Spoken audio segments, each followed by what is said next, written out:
Welcome, everybody, to the Green Team of the Legendarium podcast. We are back with Robin Hobb and the Tawny Man trilogy. We are doing Book 2, Golden Fool. I always mess up the titles, but I'm glad I got that one right. And with me today, I have Kyptan. Heyo. And Sean. Hello, with a new mic. Oh. I also have a new mic. Well, really an old one. We're upgrading as we go through the Realm of the Elderling series. So before we get into any specifics, I want people to go to the Legendarium's Discord so they can, come hang out with us, chat, have friendly conversations, and nothing gets personal or nobody attacks each other, I think. And ask us questions about this episode. I think we got one from maybe one. So come hang out. First off, let's do how we always do it. Non-spoiler thoughts on Golden Fool, Tawny Man, the most middle book of middle books. Kip, I'll let you go to town. Yeah, definitely a middle book. Things go along, the plot kind of happens, but also things stay very much the same. And there's some lovely character moments in here. There's also a time when the subtext finally became text. People acknowledged things. And so for that, it's almost getting a 5-star, but no, it's getting like a 4.25 from me. Wow. I mean, for you, that's practically a 5-star. Let's be honest. Maybe for other people. Yeah. All right, that's right for me. Sean, how do you remember this book? Yeah, I thought that Hobb could have played it safe because it involves Fitz returning to Buckkeep. That's not spoilery, I can just say that. It involves Fitz returning to Buckkeep, and she could have just picked up from where Assassin's Quest left off and had him continue these relationships, but I thought she introduced a lot of cool new characters and a lot of cool new dynamics to Buckkeep and Fitz's life and the lives of these other characters that we've come to know and love. And I thought that she executed that really well. As far as a lot of the conflicts and plot stuff goes, I thought it was good. But as we've kind of mentioned so far, bit of a middle book situation going on here. But I did love it. Solid 4 stars from me if we're giving our star ratings. I'm always impressed with this one, how, like you guys kind of touched on, how stagnant it is with the plot, yet how kind of, engrossed you can still be with the story, or at least the characters. I mean, because it's just rooted in essentially one location for pretty much all of it, I think. And you're literally just having small moments with characters build and build and build until either some of them just come to a head, some of them explode, some of them kind of just fizzle, and it's kind of sad. And it's to me, it's exciting than most books that have, plenty of action. And I wouldn't say this book's like politics. Like, it's not all politicking. It's just character relationships nonstop, other than maybe, a couple B plots or C plots going, for the story. But for the most part, it's just Fitz and a revolving door of him dealing with people in his life, past, present, and frankly, future. And so, yeah, for me, I finished this reread. It might be my favorite of the whole trilogy. We'll see. I say that every time I reread the Hobb books. You say it the same way that Fitz says he's all grown up now. He's done. Wow. Me and Fitz both know we're lying to ourselves. So, yeah. So for me, I don't know. I'm just always kind of in awe with Hobb, how she can kind of do something you're not expecting, but it is, again, secretly what you want. I would have thought I didn't want to stay at Buckkeep this whole time, but when I finished it, I'm like, yeah, that nailed everything I wanted. It just Fitz dealing with stuff, or trying to. Yeah, it's a fun book. It's a good book. It took me a while to fully get invested in these characters again, but I will talk about it. Do you think that this, like you said, it's a middle book, and it definitely feels like a middle book. Like I feel like this is the definition of a middle book. But I'll say, Kip, do you bring that up as like a negative? Do you think it actually hurt? Would you have preferred it to be more plot oriented? I think that there's a certain amount of stagnation, which is a positive in court life. And that can be fine to show. The stuff that happened in here needed to happen, but I don't think perhaps enough stuff happened in order to have a satisfactory conclusion to this like storyline of the Narcheska, etc. What would you guys like? Not to put you on the spot here, Sean, but what would you say up to this point is like the trilogy about? I mean, the first book we got Fitz coming back and rescuing Dutiful essentially, and this one he's at Buckkeep. So I feel like it's in tow of what the series is about. But I'm curious what you guys think. I think it's about Fitz breaking free of breaking free of how his life was set up to be, and either coming to terms with and accepting parts of it, disregarding parts of it, figuring out who he is and like his place in the world, and then deciding what to do from there. And I think that this book makes progress there. So I think it's a fine entry into Fitz's character. And for being a book 2 of 3 in a sub-series, I think it does enough in that area to be a solid entry. Yeah. I think this series is about taking Fitz out of being a hermit. Yeah, basically. That's it. And yeah, you can go in any direction with that, I guess. I mean, the first one you get like a small adventure. This one, he's back home. The next one, I think you can know what direction it's going in by the end of it. Maybe a bigger adventure, Might be. All right.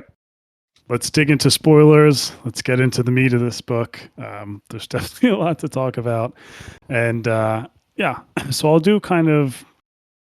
I'll try to do, if not a recap, just bullet points of like the plot through this series or through this book. So essentially, I think we start with Fitz back at Buck, and he's kind of dealing with the loss of Night Eyes. I think that's kind of how we're introduced, is that Kip really is not a whole person anymore because he lost part of himself. Big development is that Fitz agrees to be skill master. So we get him teaching Dutiful, a new character named Thick, and begrudgingly, I'd say Chade to an extent, or tries to. But he's now taking over those duties and what it means after, following in Galen's footsteps, so to speak. Like I said, he meet and bonds with Thick, which I think is a really big part of this book. There's a whole side plot with Fitz trying to figure out the Piebolds. After the events of book 1, figure out what they're doing, if they're still in town. He's getting threatened. I totally forgot about this part in the book, but or like how it wrapped up, and then when it did, I was like, oh yeah, I remember now. Disobeying direct orders. That's Fitz. A big chunk of this book is about Fitz and the Fool, or Lord Golden, and the development in their relationship, or you could say the opposite of a development, I guess. A negative development. We meet the Narcheska and her people. They come over, and there's mystery there between her uncle and tattoos, I'd say. We get Fitz. Again, this is all a Buck, so let's keep it grounded. It's all in this location. We have Fitz in Dreaming with Nettle, which I thought played a bigger role than I remembered, but she is popping into his dreams, and that's his birth daughter. Hap being a terrible son, or getting into trouble. Not really terrible, just not parented correctly. He's trying to get him out of trouble. Hap's in Buck for the first time, and getting seduced by women, not being responsible with his new apprenticeship, and Fitz has to deal with that while trying not to be seduced by Jinnah or things like that. And all of that's essentially just going back and forth in Fitz's life at Buckkeep while he's trying to adjust, essentially being not Fitz, being Tom Badgerlock, and being undercover. So, yeah, that's why I think this is kind of a personal story, and this book feels like it's just revolving door of people. So, Kip, let's start with Fitz going back to Buck without Night Eyes. What is your, I'd say, what do you think the most interesting part is of them starting the story that way without Night Eyes, and then he's essentially goes straight to Chade and it's dutiful.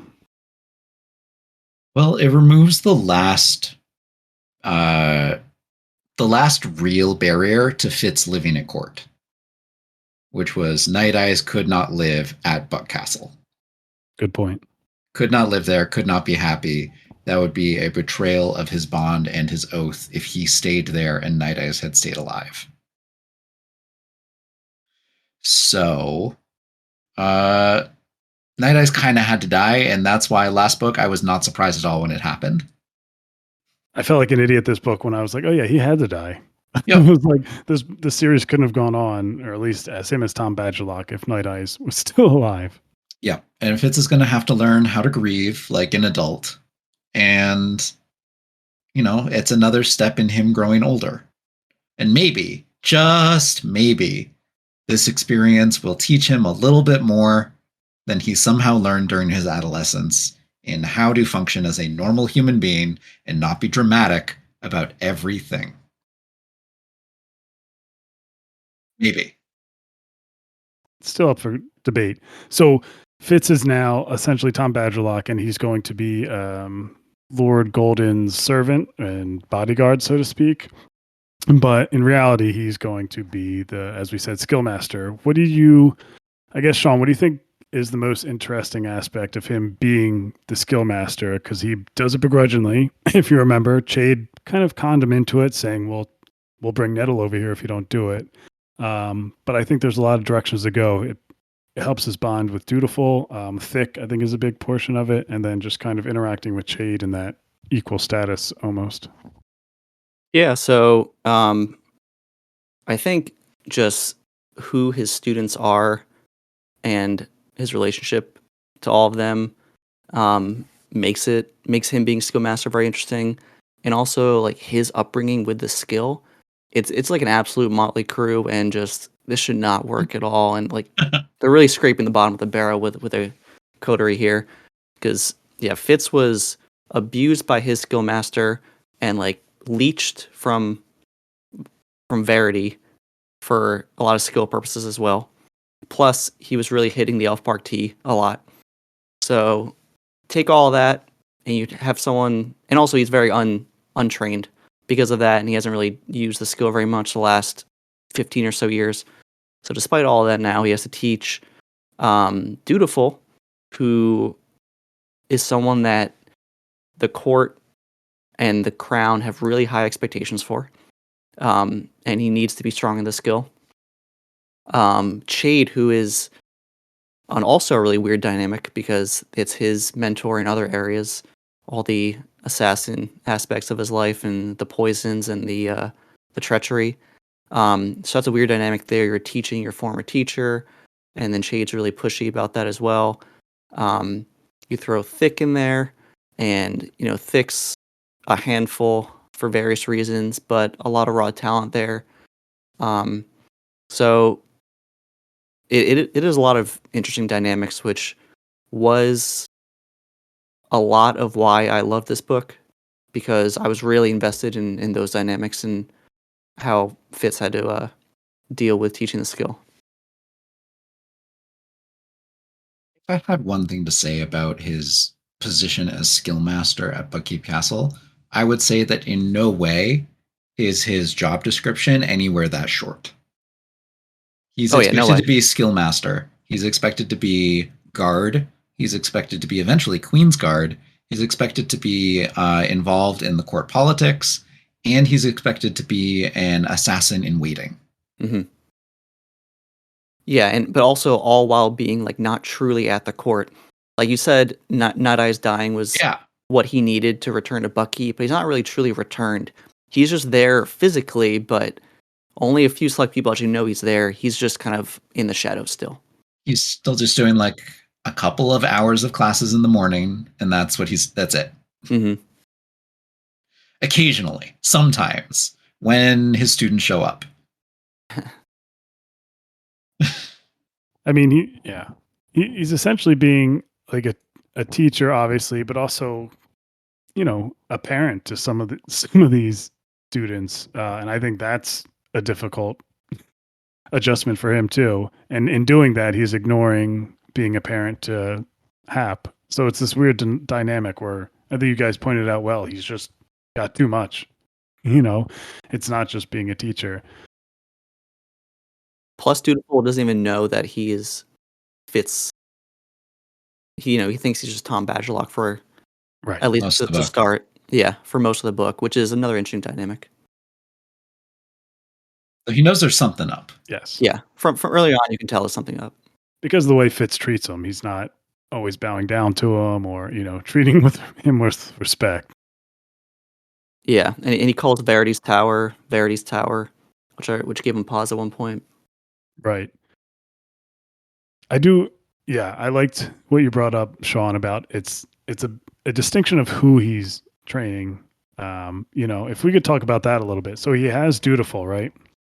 Who is technically by blood his son, but in another world his uncle.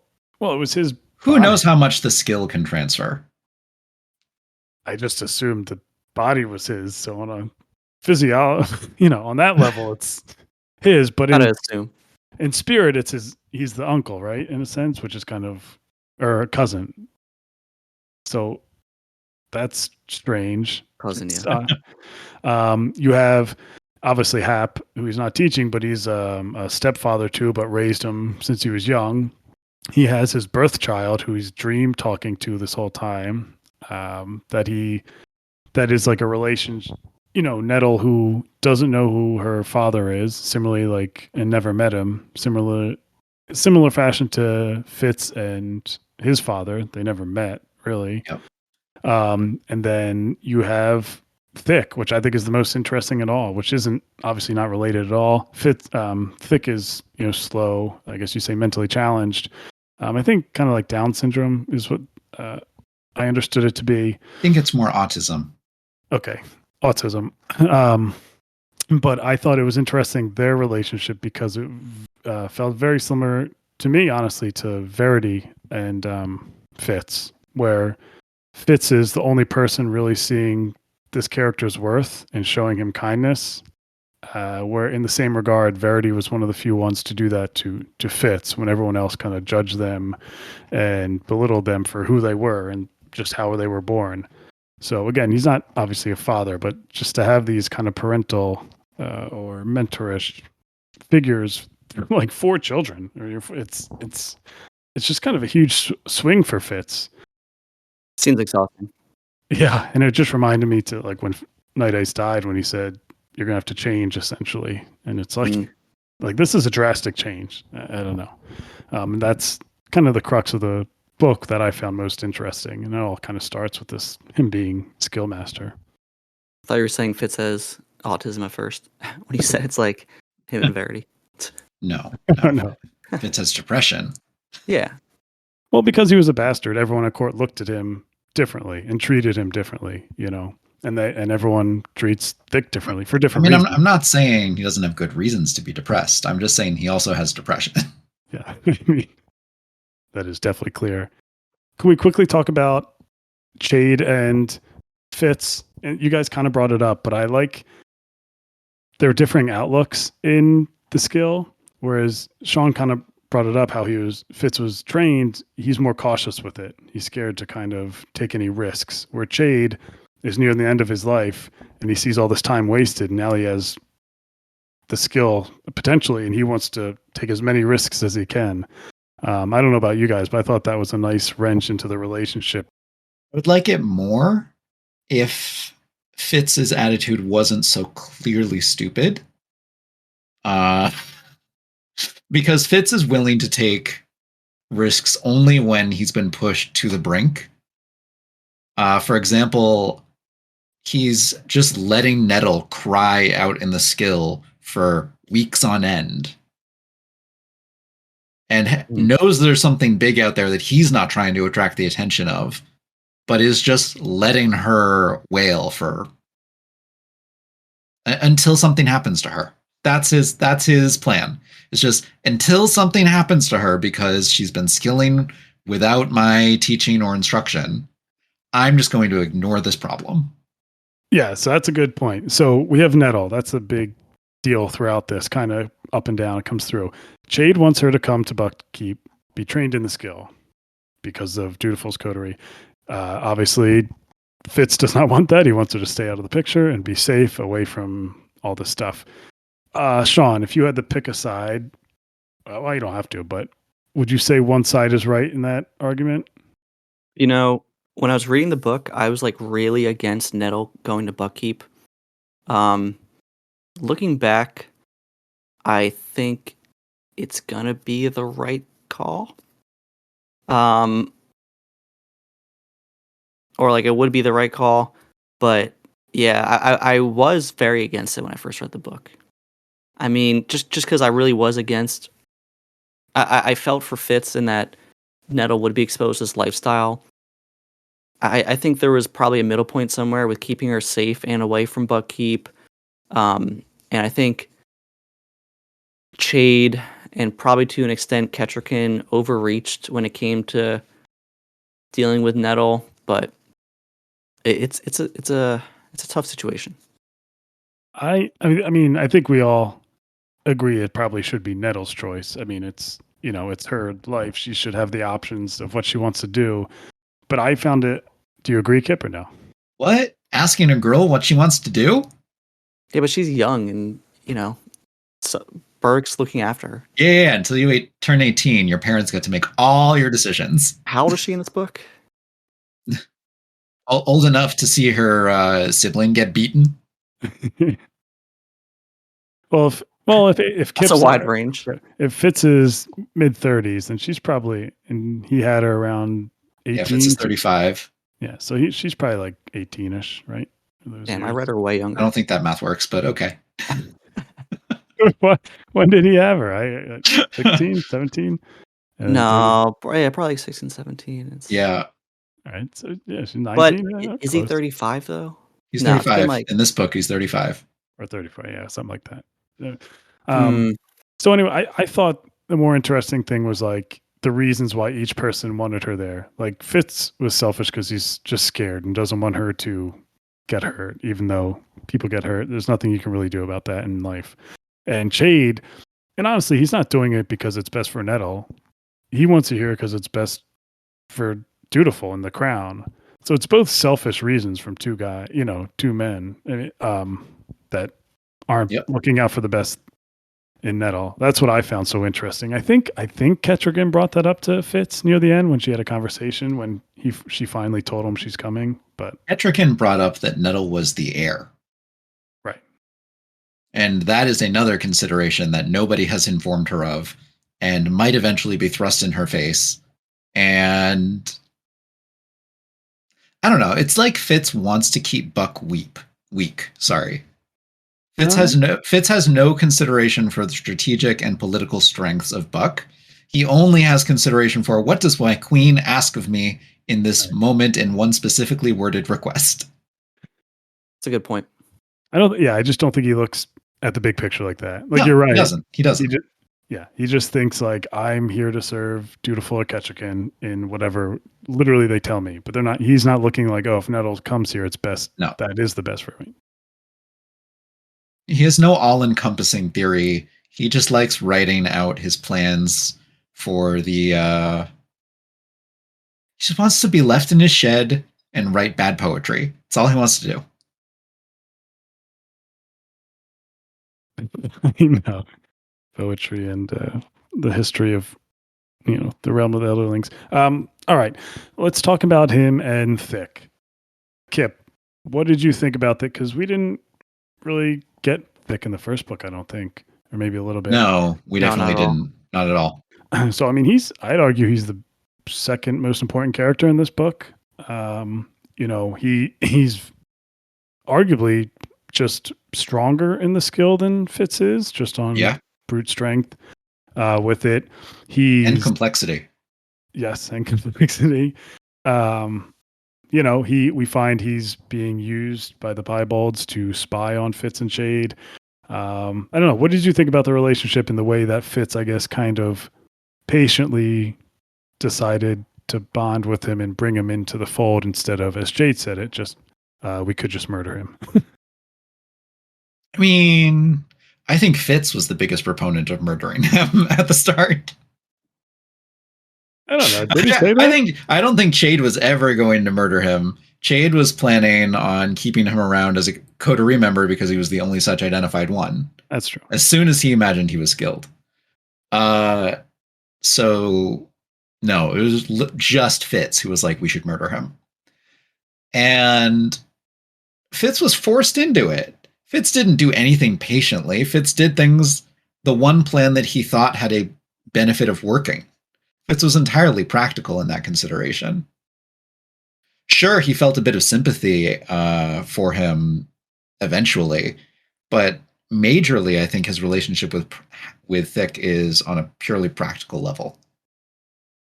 I mean, it didn't end up that way. I mean, at first I would, it probably did because it was just another thing he had to deal with that he really didn't want to deal with. Yep.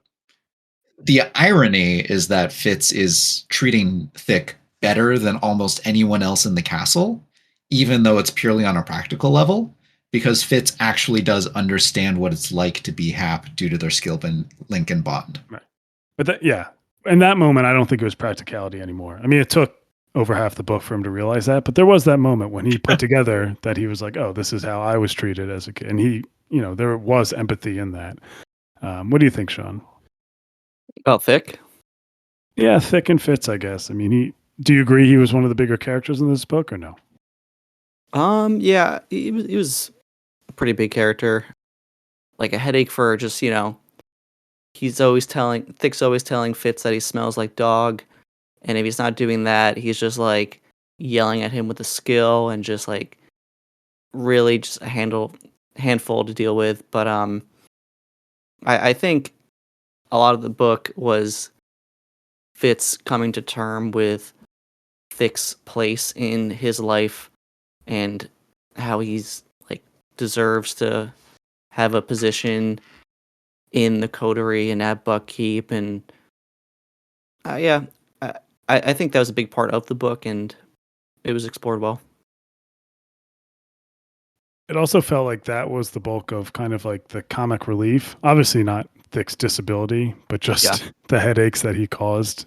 Yeah. A lot of comedy there. Fitz and the insults he'd throw his way and things like that, which was nice levity between Fitz messing things up in different magnitudes. I liked Thick and Dutiful bonding to make fun of Fitz. Yes. Absolutely. Especially when they were learning how to kind of talk to each other with the skill one-on-one. Did you want to bring anything up on the magic, Kip? You're the magic person with the skill. We learn a lot about it. Yeah, we're learning a lot about it. And these epigraphs from the skill scrolls have been fantastic. Mm-hmm. I should have reread those. The one that was like, you don't want a perfectly balanced coterie. You want one with diverse features where one person will be strong and anchor and one person will... It's like, okay. Yeah. I do remember liking a lot of the skill developments here. I've always been a big fan of the skill, and it's given to us really piecemeal by Hobb, but every time that we do get a little bit of skill knowledge, like I'm hungry for more. I'd love to see one of the diagrams which locates the so-called arcs of magic. Mm-hmm. You want more? Yeah, I want to see one of those, and I also want to see like the development and construction of those arcs over time in the scholarly writings of Robin Hobb. But I wonder how much exactly these epigraphs can be trusted, and how much is what led to the denigration of the wit as a skill. Mm-hmm. I have thoughts on that I can't share. I also Oh, go ahead, John. I was just gonna say I think another good thing involving thick is you always hear about how when a student is learning, it is important for them to have colleagues and other students to kind of bounce off of and learn with. So I think you even see examples of it in the book, but I think thick was really good for Dutiful's development. Yeah. And vice versa. I mean, Fitz is a student, but he is a canonically awful student. Yeah. So who has trouble communicating. So we'll see how this goes. Hopefully, I mean, already Fitz has learned more than he's learned at any prior point, right? Oh yeah, 100%. I mean, his teachers were off. I mean, Galen was also probably the worst teacher for him to have. Galen was the worst. Verity barely did it. Yeah. He didn't have the perfect. I mean, it's a wonder he's even a competent teacher. Yep. Having to teach a spoiled brat and dutiful, and then someone like Thick who's a little mentally challenged. I don't blame him to be like, there's just no and way. Jade, who doesn't listen to him because the relationship between them has always been the exact opposite. Right. And I don't think he respects him in this regard with the skill. I really think that absolutely doesn't. Absolutely doesn't. A big wedge where he thinks he's too. Again, he just doesn't take the risks that he should with this, and he just. Jade's gonna screw up and die from this. Yeah, that annoyed me. I kind of want him to. That's what I wanted to bring up with you guys. So, the skill, what doesn't wouldn't doesn't it seem like every other lesson is insanely dangerous? Yeah, why don't more people just die from this who aren't trained in it? Wouldn't Fitz be like, hey, Nettle, I need to train her, or else that's the most dangerous thing if she messes with that? And no, he's not concerned because it's not a problem yet. Because Jade's just drowning in it every time. He's like, dude, you gotta stop.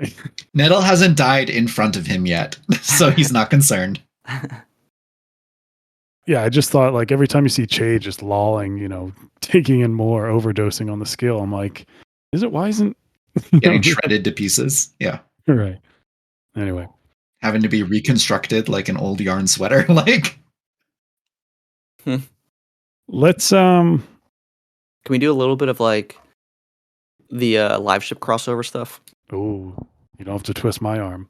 That's kind of, first third of the book, so we can still hit it. Yeah. So we'll blend that in, I guess, with Eliana too, because the live ship crew make an appearance in this book, and if I recall correctly, it's Selden, it is Jack, and it is Cirilla, right? I believe that's the three that we from live ship that show up. There's a fourth, but I don't recall who he is. Okay. Oh yeah. He's with Cirilla, right? That helps kind of barter a little bit. Kind of her bodyguard. So, but those are the main three. I mean, I'll just first say, I'll ask Kip because this was your first read. Did you expect to see anyone? I did expect to see someone from Bingtown. Yes. Yeah. Did you expect it to be these characters? I expected Selden to be involved. Oh, wow. I was hoping Cirilla remained in the past. Fair. Did not make you enjoy her anymore, being kind of the main barter? No, it really didn't, because she was also barely there. I know. She was the least important one out of She was there for a couple lines in one scene, right? That's it. It was mainly a Selden thing. Yeah. It quickly turned into a Selden thing. She got upstaged in 5 seconds. Business as usual. Yeah, so they sit in on a meeting, and essentially they're kind of trading favors. But the big thing that really happens is that they find out that there's another dragon, and Selden essentially, I guess, wants them to not kill the dragon, right? Yes. Isn't there? I missed it in the audiobook, but I'm pretty sure there's a conversation where Selden walks by Fitz, right? And stops. Yeah. Twice. He also hears him skilling with Dutiful. Yes. Right. I love that scene. Because Dutiful omnidirectionally skills during a royal audience. Not fully trained. Great. Super smart, Dutiful. Super smart. And gets Tintaglia's yes. attention too. the question that should bring to a reader's head is like, oh, Selden can hear this. What's the connection between Selden being an elderling and communicating with Tintaglia, and how that process happened, and how that relates to the skill, maybe even the wit, because the dragons are kind of animals, but more so focused on skill. Like, there's so many possible connections to make. I think it became fairly clear that Selden was a skill user in live ships. At what point? That when he's just talking to Tintaglia? Yeah. So you think that, like, do you think that strictly hearing a dragon implies that you have some skill ability? Mm-hmm. Okay. Though the passive reception is a lot less than the ability to transmit back, and especially to summon or call a dragon. I do think there's like an initial level that's like not there yet. But I think there's like a tiny bit of skill magic in all of humanity. Yeah. And then it just rises to the surface in some bloodlines. Mm-hmm. And if dragons are involved. And if dragons are involved, yeah, you get their skill affinity. Yeah. Or a piece of it. Cool stuff, though. Yeah, very cool stuff. And we also get Tintaglia kind of jumping into Fitz's dreams with Nettle. So I don't know. It was unexpected to me. I never would have guessed that they would have shown up in Buck. I was just hoping for like Bracken or Althea or something like that. But I mean, Buckkeep is where the rumors of dragons come from. Right. Yeah. Tintaglia is very invested in finding a mate. That's true. Because apparently the serpents did not come out great. That is true. That is true. Yeah. As Shaw knows. Yeah. So, yeah, that was cool. I mean, I guess this can dovetail soon. But and Jack is also there, and she obviously, her first stop is to Lord Golden, and I thought that was a very funny kind of introduction to Fitz and Jack, where she assumed he was Lord Golden, and the fool's mysterious ways of kind of communicating between them. And that's what set everything off. Yeah. I mean, when you think about it, Jack played, kind of like a catalyst role in this story, and she has a couple scenes. But the fun thing about the world building of this world is that no, Jack is not the catalyst. Only Fitz's actions matter. That was a poor wording. I should have. So no, Jack's actions were inevitable if the fool hadn't communicated with Fitz. I feel like we're dancing around a little bit. Should we go into how far are we into this episode? Is it time to go? All right, 40 minutes in. Should we just go into the Fitz and the Fool? Sure. Yeah, why not? Sure. All right, so like we said, Jack is in the Fool's room. Fitz walks in, blunders around, is confused, asking about Lord Golden. He's like, I'm not Lord Golden. And the Fool walks in, and it's like, it's the first time we see them kind of flustered. More than flustered. Yeah, it's kind of jarring on first read, and you're like, oh man, something bad, happened.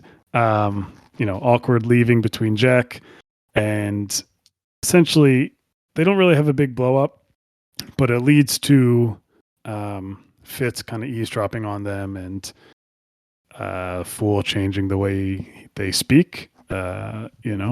He notices they speak differently. The way they talk about Fitz makes him uncomfortable, so to speak. And really his trust is a little, I don't know if I guess he feels his trust is broken, learning that the Fool frankly loves him in, more ways than I think he was expecting. More ways than he was willing to admit to himself. That he wants to fully, yes, yeah, good point, admit to himself. And that's the first part of it. And then I think a chapter or two later, they literally have it out with each other, where Fitz kind of says some mean, I will never love you. Straight up says that, asks the Fool what they are, who they are, You know, yeah. And there's frankly well, I wouldn't say a little bit, but quite a bit of homophobia on Fitz's part. Oh, quite a bit. Yeah. Yeah. Frankly, Jinna had the worst at first. I was like, oh, Jinna, I hate you. Or not Jinna, Starling. I'm like, Starling, you piece of garbage. And then Fitz comes with this. I'm like, oh, Fitz, just as bad as them. Starling really stirred the pot. Yeah, Starling. That conversation, I'm like, oh my God. Yeah. Why do you care so much? Drunk Starling is not nice Starling. Yeah, really came out. I was like, Fool was right all along about her. Anyway, off topic, but yeah, so the fool was right about her. And so they really have a brutal and head-to-head conversation about it. Kip, what was your thoughts when you had that chapter finally happened, and your thoughts on Fitz and the Fool? I know this is kind of a big thing for you, right? For like the first half of this book, I was like, wow, this book is just so quietly homoerotic. And I'm loving this interplay of Fitz and the Fool just completely ignoring their gender differences. And then they had it out. And Fitz, all of a sudden, it's like, wait, you meant those things you said? And you're telling me that you play a different character sometimes? I don't know who you are. What are you? You know. Fitz is so infuriating, like, during so many of these parts. So annoying. That was like all time. That was like one of the most, what is your real name? Again. And the Fool just repeating, I told you once, you can call me beloved. Right. Well, so it's interesting. I think I wrote down, like, so why do you guys think, I think the Fool says it, but why do you think the Fool never tells him how they truly feel about him? I mean, God, how many baby gays have I talked through? Don't tell your straight crush that you're gay just because you want them to date you. It's never gonna work. Yeah, that's basically where I landed on that too. Like, I think he knows that Fitz isn't gay. I mean, at least that's how I read it. Also, I don't think he is. Even if he is gay, he's not ready for it. Yeah. Right. Yeah. Exactly. I think Fool kind of said that. Like, said I didn't tell you because it wasn't important to our relationship, so to speak. That's it. You don't have to tell people you have crushes on them. That would be a horrible rule if you did. Plus, I think that, like, the conversation towards the end hints toward the Fool being essentially saying, like, my love for you is so vast, and, like, that part of it is part of it, but it's not exactly the most important part. So I think that's also why he didn't really need to bring it up. That's true. The Fool's love is absolute. Yeah. Plus, I think the Fool would also, maybe this is like copying him out and it's not satisfying, but as a white prophet, he probably has some sort of inclination that's not the route he's supposed to take here. You know, it doesn't help at all. It was just brought to the forefront because that's how it went down. And in the end, it was a healthy thing. I think a white prophet has to love their catalyst. Yeah. Oh, that's dark. That's dark. It's messed up when you really think about it. Yeah, and the Fool knows it's messed up, and the Fool is like, this thing that I do to you, this love, it has costs. It has pain. Yeah, it must be painful for him. And it's like the Fool said, like, you were the one who had to go and bring it up because of your ignorance and your, kind of honestly homophobia, that you had to bring this, our relation, you had to bring this out in the open when you couldn't just love me unequivocally like I love you. But, a big thing I guess we didn't really bring up is that throughout the book, he's Lord Golden's servant, and there's a lot of rumors, that he starts hearing that you're lying in bed with, Lord Golden and things like that. And I thought that was that was like one of the more real world things to me, where it was like, you hear the thing Fitz says, you hear the things people are saying about us. Fitz and the Fool's like, who cares? Yeah. Why do you care? Why does that bother you? Why- Yeah. It's not true. We don't. And I thought that was really, powerful stuff, and just really showed Fitz's immaturity. Like it just like and just how damaging that was to the Fool, how mean that is to the Fool, that you even have to, like, that's not happening. Why are you even? Also, how many of those rumors are because you're clearly terrible at your job? And people are just trying to explain why you would possibly be hired. Yeah. So true.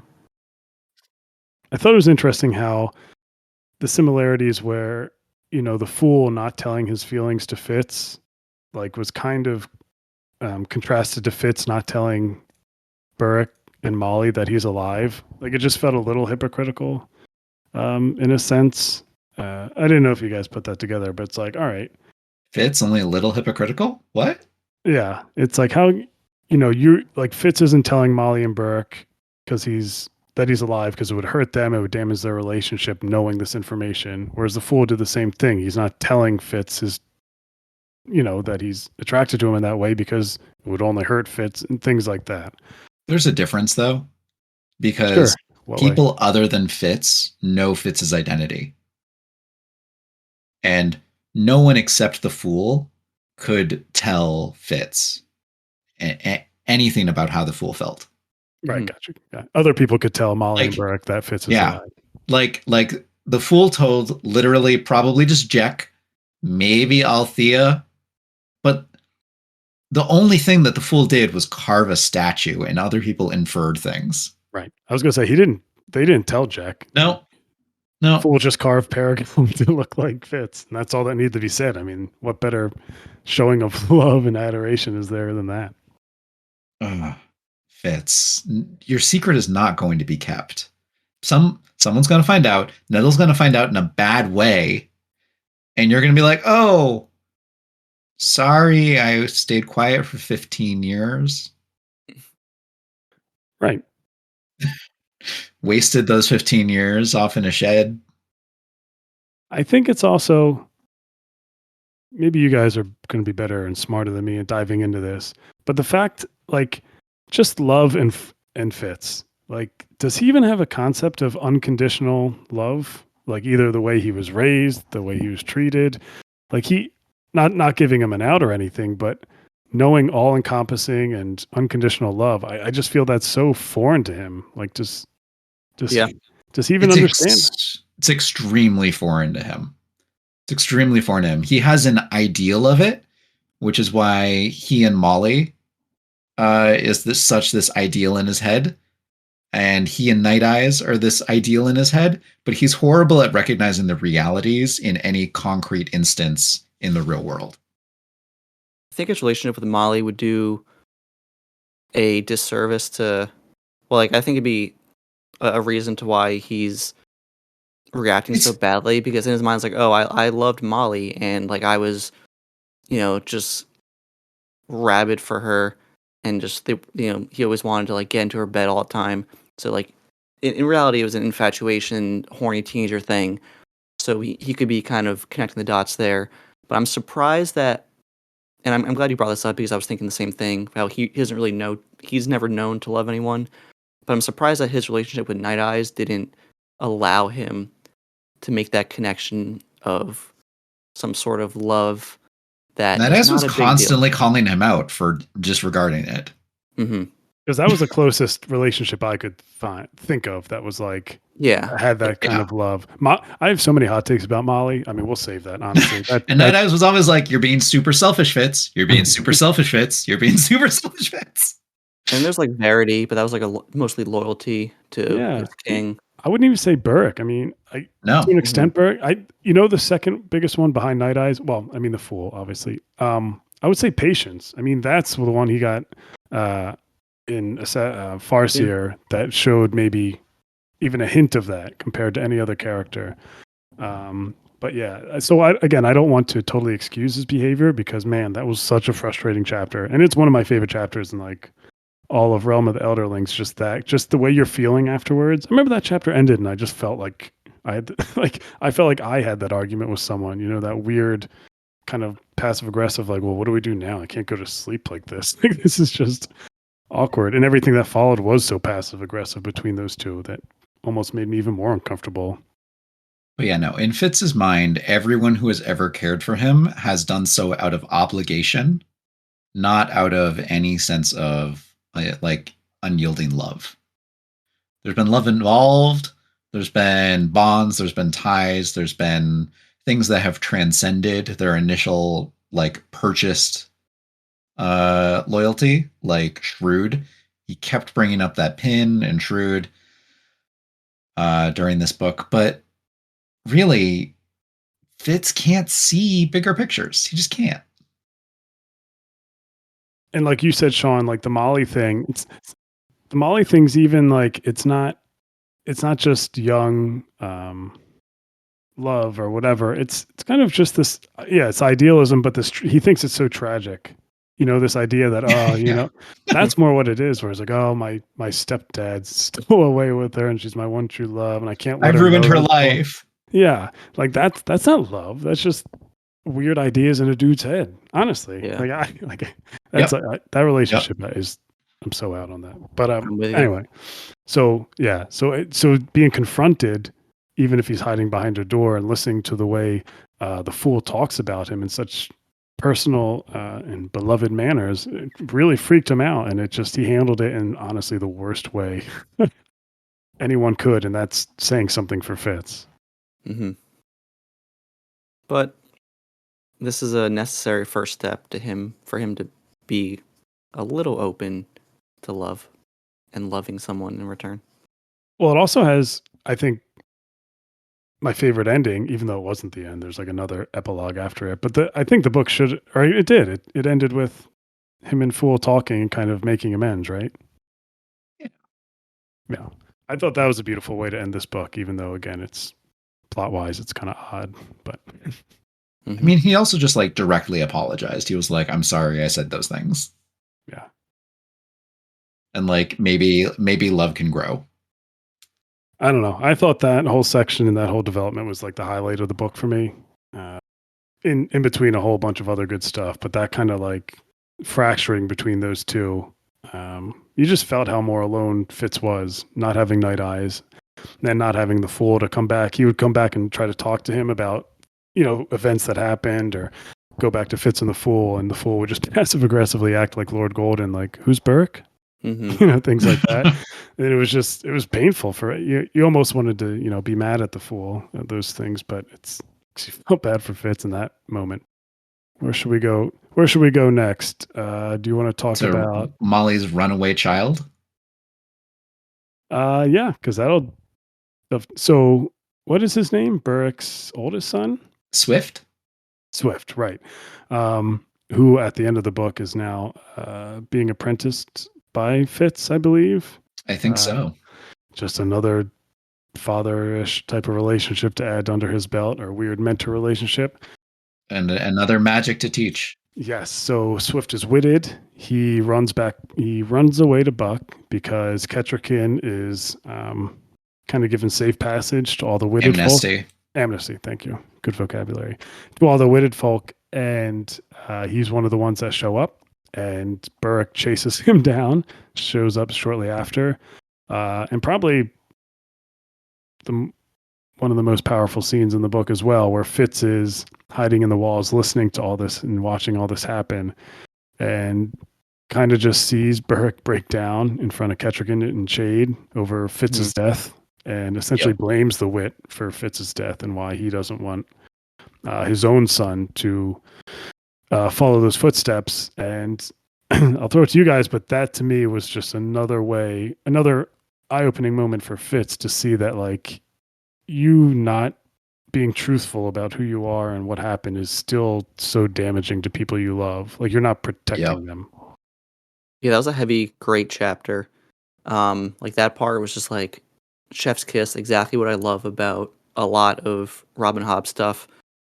And then, like after that, Fitz has a bit of a fight with Hap at the one bar. Oh yeah. And then I think the chapter ends with him talking to Nettle. And then the chapter's called Fathers. So it's like fantastic chapter, very thematically concise, and covers fatherhood in a lot of different ways. Yep. Yeah, that was a good point, Sean. I forgot about it. So that kind of wraps up Hap's, I guess, storyline with him in a sense, where they kind of, isn't that where they hug at the end of that chapter and they kind of make up and Hap kind of apologizes to him? I think so, because Yeah. Spanja has left him. Yes, yes. His woman left him for the good-looking fisherman that came back. But that's when you finally get kind of Hap, apologizing for, all Fitz had to say was he was disappointing him, and that really hit a chord. But also Fitz kind of apologizing for not being present and handling things well. And I think he just, like you said, that seeing Burke break down like that kind of put things in perspective to Fitz in that regard. I love how we've kind of not discussed Hap very much because it's just, Eh. It's a bit of a drag. Hap and Jenna, Yeah, exactly, Fine. Yeah. It was actually one of my more favorite storylines, honestly. I knew it wasn't the most important one, but it just shows, it's just another parental thing Fitz is doing, but he's neglecting. He's not messing. He's just neglecting. Did you just call that a parental thing he was doing? Well, this whole book, he's being a parent in different ways to different people. And sorry, I was thinking of Jenna. Oh, that. Well, and maybe in some circles, I don't know. But yeah, he's neglecting Hap. He's hanging out with Jenna and being hypocritical again, as we said, telling Hap not to sleep around with someone who, and save himself or whatever. And he's just sleeping with Jenna all the time. He's not following. So I don't know. Yep. I thought I just, I like that development with him, even though Hap was just like super frustrating. Hap was super frustrating. Fitz was frustrating in his complete inaction. He said a couple words and then was like, yeah, that's my job done. He'll figure it out. He's a good boy. It's I'll just get in a bar fight or two. It's fine. I'll get arrested. Right. I will talk to his master occasionally. I'll take him out. Talk to him for a second. Tell him not to be this bastard. I'll let him see Starlane unaccompanied. Which turns out was better than him seeing Fitz. Right. Fitz would just get angry every time they'd have a conversation when he didn't listen to Fitz. He just get his temper would rise, but this make it worse. It's like, So, there's not too much of that, but I think that was a nice little contained story that kind of wrapped up within that book. Hopefully he has it figured out, but we'll see. What was the cat's name that kept getting mentioned and then just nothing happening with it? Fennel, yeah. Well, what do you mean nothing happened? The cat was great. It was just wanted to get it's on the lap. Consistent. I'll say it's consistent. But is that literally the only cat that Fitz runs into? That castle's got to have a ton. Hunting cats. It's a great cat name, by the way, Fennel. I know. What did he run into in when he was going into Jade's secret apartments? Is it a ferret or something? There's a ferret and a rat that it killed. Yeah, the spy rat. Yep. So, that's kind of something. New wit beast. Something I don't know. As I was reading through this, I remember just keeping an eye on is it too soon to bond with another animal? Are they giving us clues? That's what Fitz says. Yeah. Well. We know how much Fitz says turns into reality later down the line. All right, so we got to talk about Alania. Kip, you're a big fan of her, right? I want so much more of her. You'll get more. Next book, my friend. What'd you think about just her whole family's introduction? And that plays a big she's being married off to Dutiful. The ages were kind of freaking me out. What is she, 13? He's 16 or something like that. She's they're less than a year apart though. Oh, okay. That's not bad. Yeah, they're 1.5 years apart, something like that.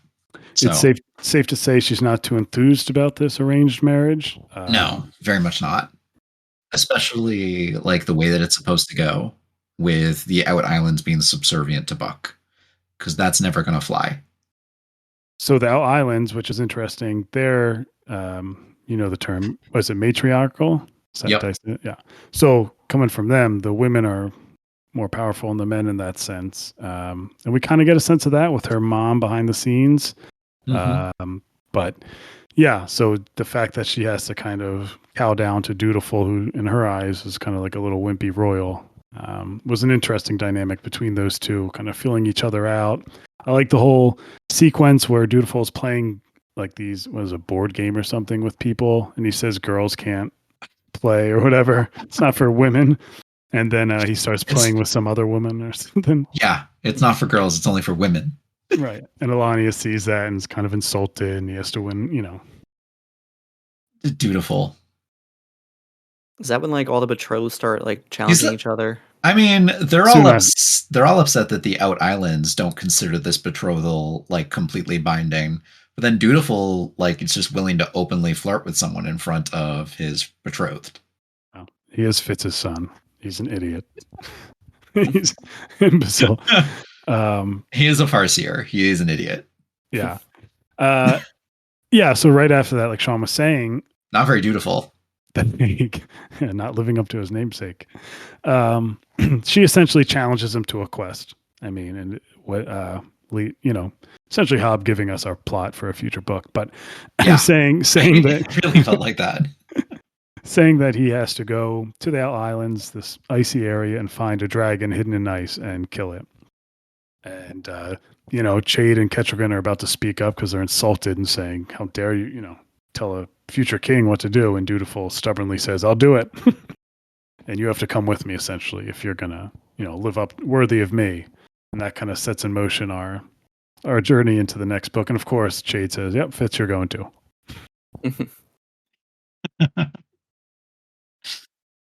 And they plan on keeping the fool away by not planning to keep the fool away. Hold on to that thought. Going into the next book. So just, any thoughts about the Out Islanders or Alania? I think I kind of agree with you. There wasn't too much, but I like that she kind of paced it out well to make them mysterious. I thought they were very rude to, Buckkeep and Kettrick and all that. I was like, they should just have Dutiful, like, marry Malta, and then, like, have an alliance going there. I just want more Malta. How many alliances can Malta be in? More. Just more.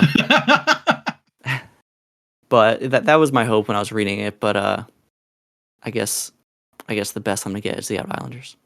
But yeah, I thought they were really rude and annoying for the most part. But I thought they were a lot more honest than the folks at Buck. And I thought Fitz thinking barbarian. Wow, that sounds awful. That sounds abnormal. Yeah, I can't believe she's like this. Was hilarious. Right, especially like coming off a live ship and comparing that to Fitz. Yeah. But like these people, raided their coast and foraged their people for years, and they come in like making demands, acting like they don't want to be here. They rub me the wrong way. I mean, there's two groups going on. I mean, very clearly, at least two groups. There's Eliania and Piotr, and then there's her father's family, Arcane, Bloodbane, whatever, something like that. Who are probably in league with the Antichrist. So take that as you will. The part of them is supposed to be evil. Part of them is supposed to be just like easily bristled by all the million threats they're getting. Not even threats, insults they're getting from the people at Buck constantly. When you say Antichrist, you mean the other white prophet, or? I do, yeah. Okay, yeah. We find out that Alania is tattooed and was tattooed by the pale woman? And so is the Fool. Which the Fool, when the Fool hears about those tattoos, shows them to Fitz. And, I thought that was a cool little not world building, but lore building to, I guess, the bigger story at hand. I was like, oh, okay. Yeah. So there's some connection here that they'll definitely play a big part in, and these tattoos, at least on Alania, are like kind of pulsing and like almost alive. It feels like, where the Fools are more tattooed and dead, like living. I want to know how this curse magic works, and I want to know how this destiny magic works. Yeah. Same. The Destiny stuff is definitely coming into play. It felt like Hobb was just like laying it down to be like, all right, get ready. Yep. Yeah. You know. I was like, wow, I was really guessing at it last book, but this book. I thought that was the biggest kind of reveal, is just seeing that they have a bigger story to play, and you know, the cutesy stuff with Dutiful and Alania, that frankly you just get more of their relationship in the next book. All right, so we're at an hour. I think there's something we got to talk about. I almost forgot, but that was one of the big, probably the next biggest moment we haven't talked about. So the forming of the coterie. I guess essentially I'll start with, you know, it begins with Fitz kind of ending the Piebolds and that whole storyline. He follows Civil and finds, what's that guy's name? Langrand, the one-armed guy from the first book. And, you know, kind of, they're about to kill Civil. Fitz knocks the door down and literally kills someone when he knocks the door down. I thought that was funny. Like, guy just dies as he burns through. And then best Fitz action scene in 2 books. Yes, I've been waiting for it for a while, but that was intense. He kills both of them, and then he I thought was really cool. He also then has to go and kill the one-armed Piebald's horse because he didn't want him to transfer into the horse like his sister did from the first book. Yep. So he runs out in front of all these people and slaughters this horse like a madman, bleeding everywhere. And then essentially collapses, gets arrested, gets thrown in jail while he's like practically dying. He has no, and which I will add, I thought added a nice twist where he was so resentful for that in the moment where no one came and saved him because they didn't want to tip, you know, one, who he was, one, to make it look like Ketrigan sent someone to kill people who were witted that would mess up all her governing plans. So they kind of had just let him rot in the cells until they could get him out. And just his internal resentment for that was so Fitz-like, you know, almost like came second nature to him, where it's like, you know, these people don't care about me, they're letting me in. So we get that, and essentially he's going to die. I mean, not the first time, obviously, that we've seen this, you know, this old song. And the way that he is saved is that the Fool, Dutiful, Jade, and Thick come together as a coterie and bring him back to life. And it was almost hallucinogenic the way it's done in Fitz's mind. You know, he's just hearing voices out, like hearing them kind of put it together and scramble and try to figure this out, where none of them have any training with it. Well, he was still alive, right? He just was almost dead. Yeah, he was like on death's doorstep, essentially. It wasn't like he was dead. Like really bad sword wound, and he was like, they pretty much said like he's gonna die if we don't save, if Dutiful essentially doesn't stitch him back up. But with all their holding hands, and each one, kind of like you said in the epigraphs, each one has a unique ability to help in this regard. The Fool has I think Fitz says the Fool had a sense of my touch, or Verity's touch to it. Dutiful, you know, is my blood. Jade, I don't know what Jade did. His little power brought something to it, and Thick's just immense amount of skill was able to do it. So Jade brought the anatomy. Oh, that's right. Yes, Jade brought that anatomy. Good. He knew how the body parts was supposed to get put together. Yeah.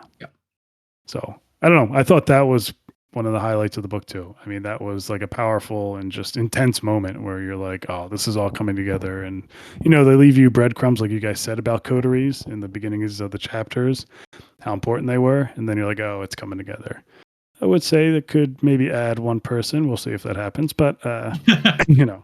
You could maybe. Yeah, definitely are going to. Could fit something in there.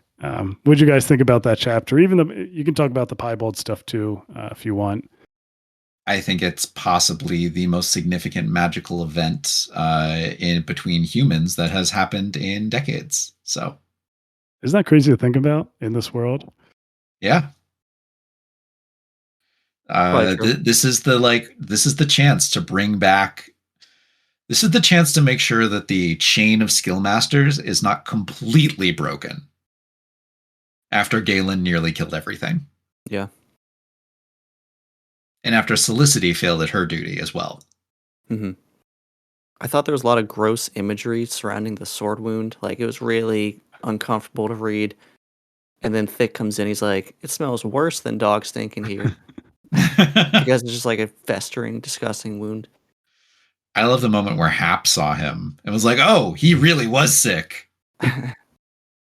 And then I think it's also like when they're at his bed that Shade calls him Fitz by name in front of Mhm. Dutiful, Yes. which may or may not have been on purpose, but Well, Fitz that was was also like good. dying in that moment, right? Yeah, It yeah. was So pre-healing. it was probably in a fit of distress, Yeah, but it was definitely, and yeah, I mean, it's probably a slip up. It's been many. maybe. Yeah, No, there was too many clues where Shade was like you could tell he was losing a step Hmm. throughout the book, yeah. like with things. I think he just Yeah, we didn't really talk about that much yet, but that kind of set up him trying to, learn the skill. So we I were. mean, yeah. Medical experimentation gets real ethically questionable if you allow the IRB to be people who are suffering from the disease. Hmm. I thought Hobb was gonna like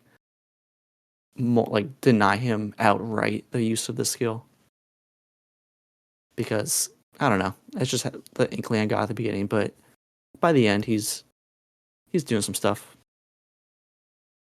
Who called Rosemary? Because I did. Oh yeah, for sure, for sure. Like chat, like the first possible time that you could Yeah. call I had no clue. I felt like an idiot. it. I have a note that's on chapter 4.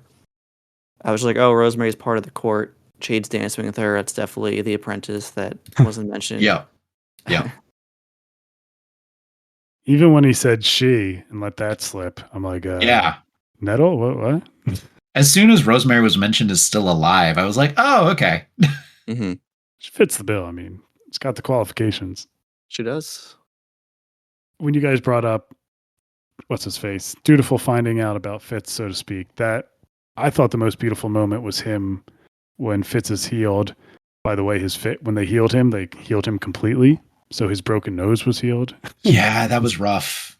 Even though he set it back for purposes to be undercover again, which was sad. But they put all the scars back. Right, the scars back on his body, whole thing. Which I mean, I feel like that's some internal stuff that he's got demons. If he's I don't know. I mean, the dude bathes naked in a communal setting. That's true. True, they would have noticed.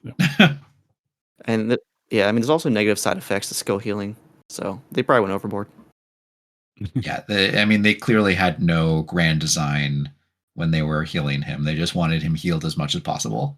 Yeah, no like tact, just like Yeah, boom, all done. boom. We're gonna take all of your body's reserves. It almost insinuated that Fitz did it, though. Like it's not. People insinuated. I don't think Fitz actually defends against that viewpoint. He was like, I was basically unconscious. Like, Well, he could have done it unconsciously, right? I don't know, because it's so Probably. like Dutiful just focused on his. at that point, it's your injury. body doing it. Right. Anyway, so Dutiful. I like the moment when Dutiful talks with Fitz about, and kind of the way he talks about patience, and said she talked about you, her son, and all these moments, and the letters between his dad and Burke and Verity, essentially calling him a tomcat in the letters, Yeah. things like that. Which I guess now that's how we get Tom Badgerlock. Interesting. That recontextualized quite a few things. Yeah. But that was really beautiful to me, and that actually weirdly, out of all the choked up moments, I guess the Burke one really choked me up. But that one too just felt like a level of maturity we haven't seen from Dutiful, where he understood the gravity of the situation he was talking about, and knew who this person was and how important it was to have, a living family member who knew his father. That was really beautiful, and him telling stories about Verity. Mm-hmm. Yeah. The letters really make Dutiful understand him so much more. Sure. In a way that Fitz hasn't been able to see. And yeah, I sometimes I wish we got more patience, but I don't know how you could. But it just those moments like that just show how important she was in Fitz's life, to have some sort of motherly figure. Patience has to be kept off the table, or at least out of the main court, because she's too volatile. I love it. Like it's just a lot harder to contrive certain situations if you have that much of a wild card in the room. Well, that's why they sent her up to whatever town that is, or kingdom, that she's just kind of running on her own. She in Tilth? It's where Regal was, right? Or is from? Oh, Tilth or Pharaoh then? I don't remember. I think it's Tilth. Okay. But they just sent her up, said, hey, you can have this. And she's like running it like an amazing job. Yep. She's educated. Yeah. It speaks her mind. I don't know. Any last honorable mentions you guys want to get to, or any topics? I do actually have one, but I'll let you guys go if you have anything. Well, I appreciate any series that has magical contraception in it, and this one has now reached that bar. wait, what is the magical contraception? Jinna has an anti-conception charm. Oh, yeah. yeah, she does. And it turns out that every head witch with sufficient skill and charms can make one of those. There's a lot of interesting head witch charms, like, the one from Fool's Errand where... And the fool's Fitz trying to is- learn. Yeah, right. Hmm. He took Wonder an what else- interest in it. Yeah. I mean, the fool is possibly our greatest magic scholar and is being very stingy with Bingtown news. Yeah.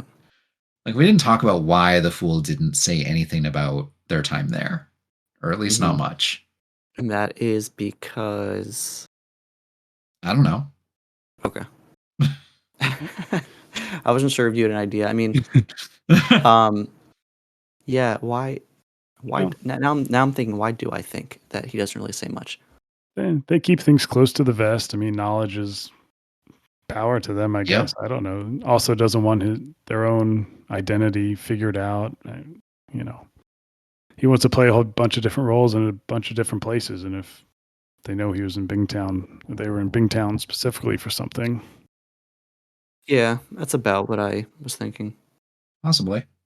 It was nice to hear when Jack was saying filling them in, the fool in on stuff going on with Malta and stuff. And apparently, apparently Althea and Brashen have a child now. Yeah, that was interesting news. And Malta, did we learn about? I don't. She had 2 miscarriages. Right. Yeah, she has Which is miscarriages sad. because it's very hard for Rain Wild people to conceive. Yeah. Well, I mean, she is Bingtown bred, but Rain Wild living. she's Right.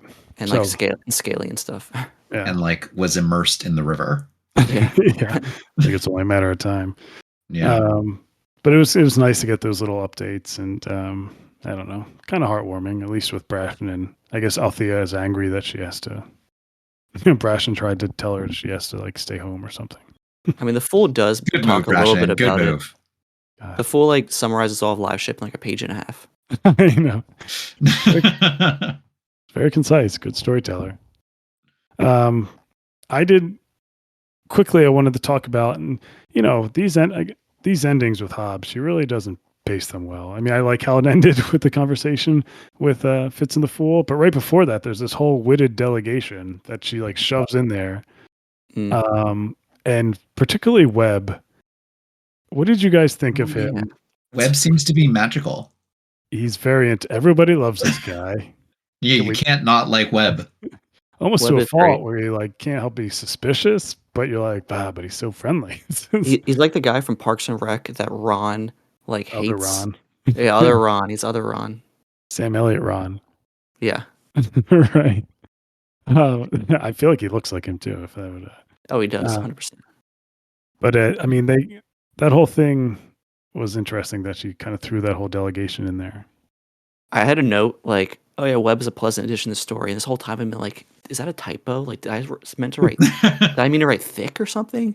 I'm like, No, okay, now once you said the delegation, I remember who Webb is. He makes a great introduction. I mean, it's incredible. He's very pleasant, but it's at this point I still feel like I'm being told about his abilities more than I'm being shown them. Mm-hmm.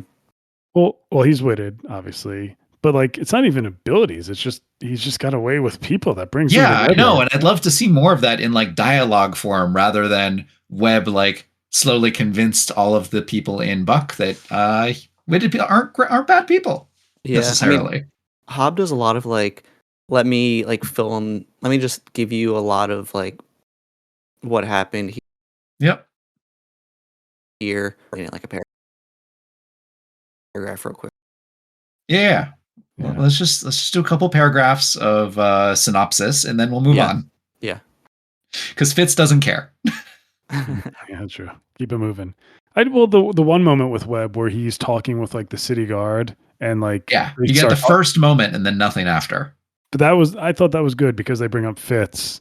Oh, in front of Fitz, and funny, but saying like and he just kind of goes them say, "Oh, tell me more about this." Like it's just you get a little sense of how he's just so personable and kind of at ease with people. You got a little Yep. glimpse of that with that. You get a little bit of it. It's true. But yeah, and he really has a, he always kind of goes towards Fitz too. It's almost like you kind of said it, Kip. He has this magical ability to like know who people are. Like, do you know he's Fitz? Like, I don't know. He really, He did. I don't know. So, I mean, there's a lot of strong rumors about Fitz in the Witted community, it seems like. Mm-hmm. are we sure nobody would recognize Fitz? No, we're not, because he's not. It is impressive that no one recognized him, but all right. It's fine. Lastly, with that Witted thing, I meant to bring this up.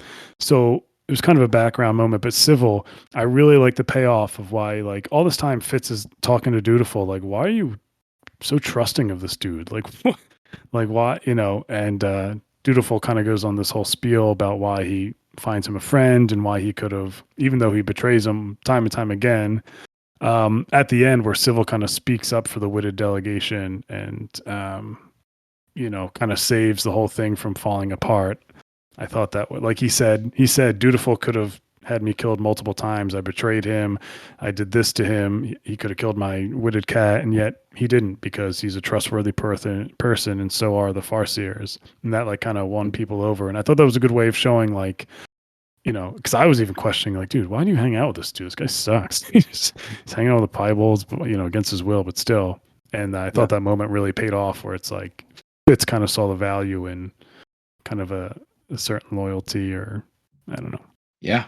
I mean, he's definitely just been transformed into most trusted retainer.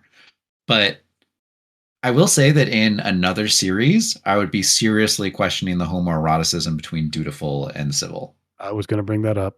I meant to before. I forgot what we were talking about, but I was going to say those two. I mean, there's more of a connection between those two than him and Eliana. That's for sure. Oh, absolutely. Absolutely. Yeah, I meant to bring that up. Definitely. That's like the most homoerotic relationship. I felt like always hanging out with each other. Yeah. That could have been like spending nights in each other's rooms. Yes, that's right. Doing each other's with their bond beasts to keep safe after they die. Yeah. I mean, Fitz is very uncomfortable with the relationship. I mean, there's a lot of clues there. Oh yeah, lots of clues. That Fitz being uncomfortable, great clue. So true. Yeah, it could have been like a Age of Madness Abercrombie type situation there. Hey, Kip hasn't gotten to that, so take it easy. Yeah, and I would He feel, never will. I feel like another thing we haven't really talked about is the issue of the fool's gender and how as readers we're almost conditioned to question it, but it's really none of our business. So I I brought this up in chat. I forgot to bring it up. So like when Fitz said, what are you? Like when he said, who are you? I was like, who cares? Like Fitz, it's, who the fool is because you've spent so much time with him. But when Fitz said, what are you? I admit I was also like, yeah, I've been thinking that this whole time because I mean, Kip, feel free to talk about this stuff. But for me, I just was never exposed to, what would you say, Kip? I don't want to get the term wrong again. I mean, I'd call the fool as like a non-binary at this point. Right. So non-binary. Yes, so for me, I was always like I think that's why I was slow in live ships to put the Amber thing together because I was like, I just assumed the fool was a he from Farseer. And then, so I was also, but again, it's like you said it the best, Kip. It's like, it's not really her business. There was one scene in the Farseer trilogy where Fitz questions the fool's gender, and it's never come up again. Well, Starling, he does because like Starling says something, right? Well, no, because Fitz walks in on the Fool half changed, Oh, right. Oh, and he's possibly like like shirtless or something. I forget. And very non-definitive features. yeah, Fitz had a question in his head, but like didn't really pursue it further. Mhm. And it's just kind of been floating as this dangling loose thread. And so as a reader, I remember those kind of things, and I'm like, what's going on here? And then the Fool presented as a woman for the first for all 3 books of Live Ship. And now the Fool is back to presenting as a man, but in a new guise and a new name. And a lot of the Realm of the Elderlings involves the reader predicting things, trying to put pieces together. This is just a standard fantasy, standard reading thing you do, but we're not being given any definitive evidence or point of view or statements one way or the other about the Fool's gender. And I don't know. I don't think Hobb is the kind of writer who's going to clarify it for us. I think, and you push back if you think I'm wrong, I think she's leading towards saying it doesn't matter that's. Well, I mean, that's kind of what the choice not to give it to us will say. I mean, he's a white prophet. Like, we don't even know if he's human exactly. I mean, I'm less willing to say you're an alien than Fitz is, apparently, but I think there's just too much correlation with real world stuff that Hobb puts in here to just say that, oh, it's actually different. They're actually a different species. I feel like she wants this on the reader's mind, and I think, honestly, I think like, I think a white prophet is just a very special human in my mind. Like, is it an intentional change though? I don't even know if he's actively, or if they're actively deciding that this is how I need to be for this portion of my life, or if they get molded by some force. I don't know how it works.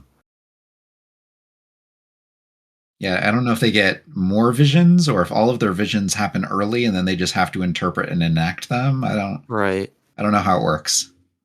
Actually, regardless, like non-binary is obviously the best way to put it, because it's very, it's like, I mean, most clear, concise way to put it. We see the Fool function as both a man and a woman. Yeah. And the Fool does not seem to be necessarily faking either. Mm-hmm. And this was published in like 2002, so go Hobb. Good job. I wanted to bring that up because I'm like in the dark. It's 2002. That feels ahead of its time for having this kind of stuff. Oh, this yeah. kind of topics 100%. In it. Yeah. Dangerous. The Fool is in super dangerous waters. Well, you can tell this world is not kind. I mean, it's very homophobic. Let's be honest. Yeah. Mm-hmm. Obviously homophobic and anti-wit when you hear Jenna talk about it, but just the real world stuff like Starling's very homophobic. Our quote unquote hero of the story is clearly homophobic. I mean, Fitz is homophobic. I don't know how you can't come away with that without him being. I mean, maybe he's progressively learning and. Yeah, and this is nowhere near the worst like coming out that I've seen someone have a reaction to. Like, things can go much worse than Fitz's reaction.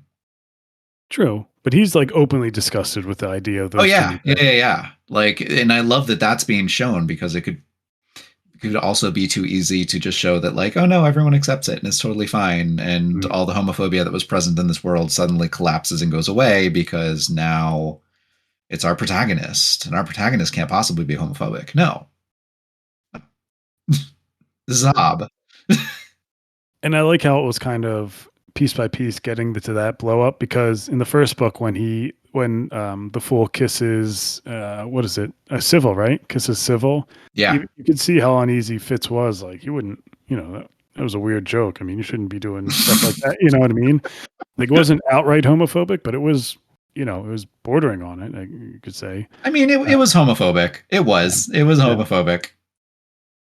And then it just to a very clear extent in this book where he pretty much just says it to the Fool's face.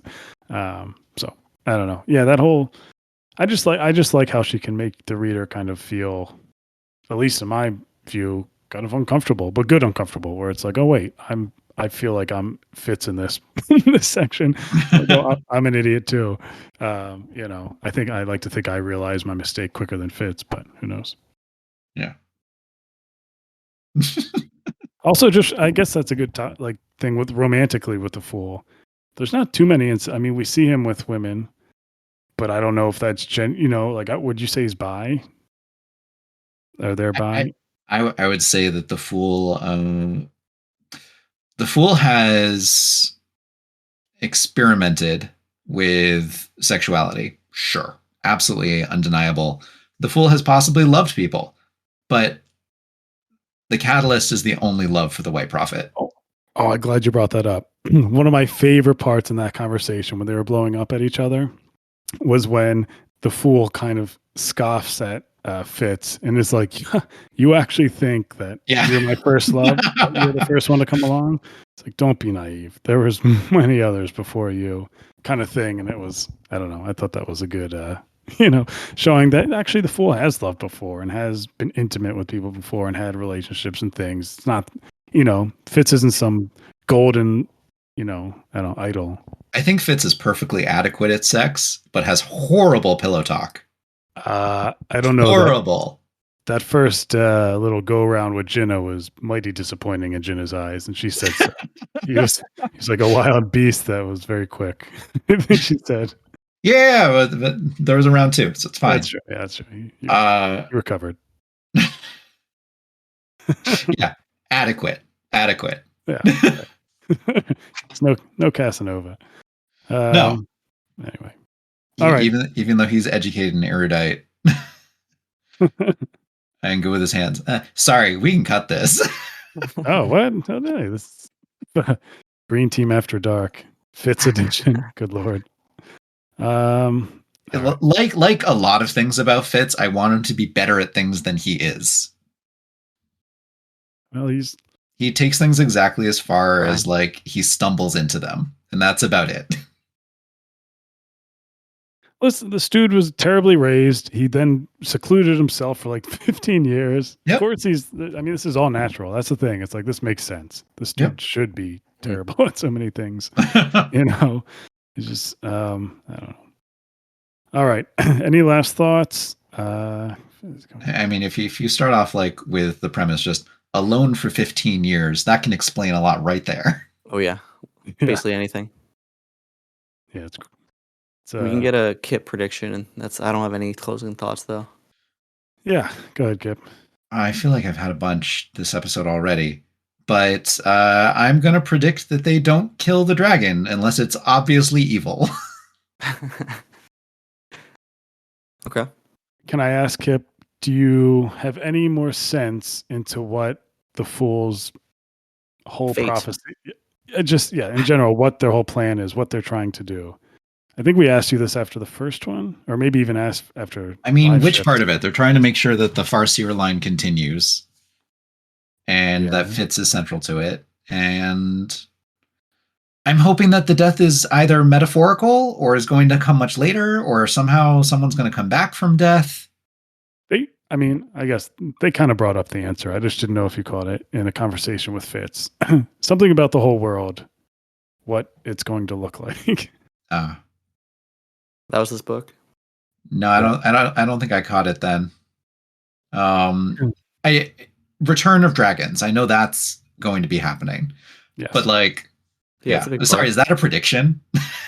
I don't know. I don't know. I mean, Fitz and the Fool have that conversation where because the whole thing is that it would be terrible to allow dragons to go extinct. Right. And that's the Fool's whole thing. In like the lore of this world, that would be a terrible outcome. Mm-hmm. And Fitz is like, well, the world wouldn't be the same. We'd have dragons again, or we'd have dragons. And the Fool's like, we've always had dragons. Yep. It's like, that would bring back balance. This book is when I was just like, oh, this is, when you think of at the end of Live Ship, what happens there? You're like, oh, okay, I see now where this is. Why we have freaking serpent chapters in the beginning of every book. The White Prophet the Antichrist might have done a lot to kill dragons from this world. Definitely possible. Yeah. All right. There's a good prediction. No children predictions. Children predictions.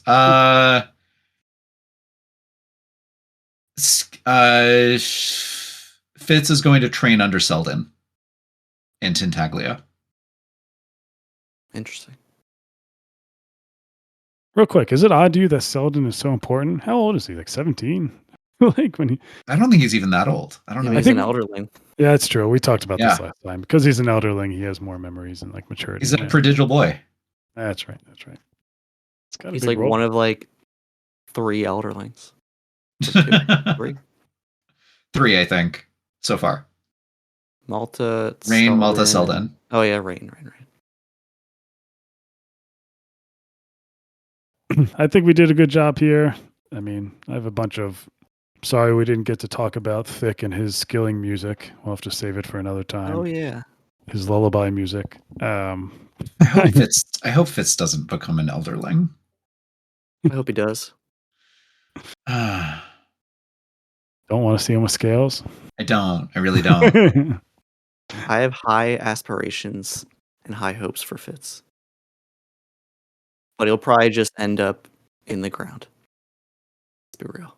I don't want to have to see fan art of Fitz with scales. I feel like, yeah, we'll see. I'm excited for Kip to read this third book. Me and Sean know where it's going. Love know what Full happens. Fate.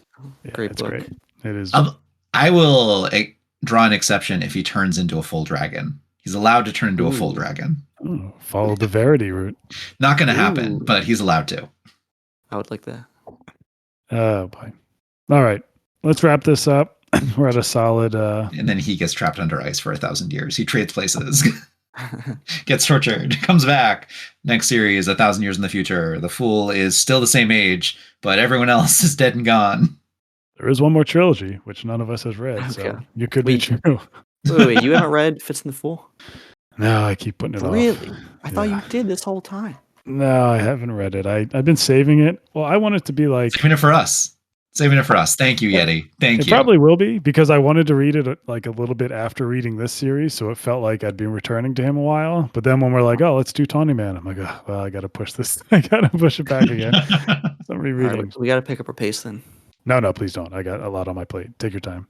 Well, I'm already halfway through Rain Wild, so I know I need you to slow down and and give me some time. It's great. Okay. All right, let's get out of here. Thank you to Craig for letting us play in your sandbox and talk about Hobb when he hates it. And thank you to Horizon Brave for getting this whole thing started. Thank you to Kip. Can you tell me the song person's name? Because I don't remember it. Our intro and outro music is Galactic Damages by the Jingle Punks. Thank you, Jingle Punks. All right.